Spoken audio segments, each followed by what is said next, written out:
காலையில எங்க அப்பா வந்து சாமி கும்பிட்டு முடிச்சதும் 10 ரூபா கொடுத்துருக்காங்க. சரோ பெரிய பொண்ணுக்கு எவ்வளவு கொடுத்துறாரு? அவனுக்கும் 10 ரூபா கொடுத்துருக்காங்க. எனக்கும் 10 ரூபா. சரி இலையட்டுவாடா பாயசம் அப்புறம் இதான் நம்ம வீட்டுல செஞ்ச பாயாசம். அந்த இலை எடுத்துரு சரவா. எல்லாரும் பொங்கல் ட்ரெஸ் நீங்களே, இதுதான் பொங்கல் ட்ரெஸ். அது பொங்கல் ட்ரெஸ்ஸா? எடுத்து 2 வருஷம் பீரோக்குள்ள இருக்கு. பொங்கலுக்கு தான் எடுத்தேன் ஒரு 2 இயர்ஸ்க்கு முன்னாடி. பீரோக்குள்ள சாமி கும்பிட்டு இருந்துச்சு பொங்கல் ட்ரெஸ். எனக்கு எடுத்து போட்டேன். நல்லா தானே இருக்கு. பொங்கல் செம்ம டேஸ்டா இருக்கு. சீரியஸ் நாங்க பண்ணது. சரா நீ சாப்பிட்டு பார்த்து சொல்லு. நான் திரு முழிக்காத. சரா முழிக்கிறான் எதுக்குன்னா நல்லா இருக்குன்னு சொன்னது. நீ சேர்ந்தா வச்ச நல்லா இல்லைனாலும் நல்லா இருக்குன்னு தான் சொல்லுவாங்க வெளியே. உண்மையிலே டேஸ்டியா இருக்கு.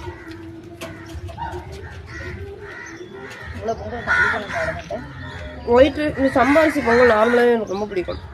அதனால இந்த ரைஸே வாங்குவேன்.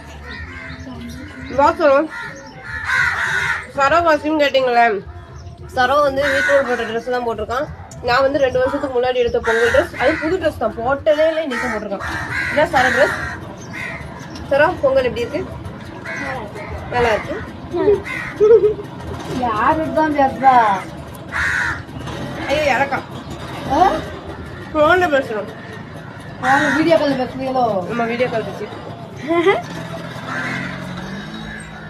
சமதேசம் பொங்கல் முடிஞ்சு போச்சு. நாளை என்னன்னு யார் அடிக்கிறாரு? உடனே அடிக்கிறது தான் குழப்ப பார்த்தீங்களா? அடிக்கிறது கம்பெட் வரீங்களா?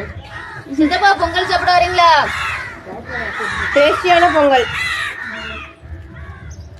நீங்க பொங்கல் சாப்பிட்டீங்களா? பொங்கல் வச்சுட்டீங்களா? உண்மையிலே நல்லா இருக்கு. எனக்கு வந்து பொங்கலே வாழை வச்சு சாப்பிட தான் முடியும். பிளேட்ல எல்லாம் வச்சு சாப்பிட பிடிக்கும். ஆனால் சூடாக சாப்பிடணும். அப்படி பிறகு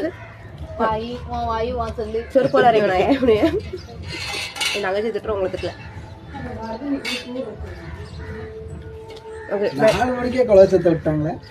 யாரு விட்டாங்க?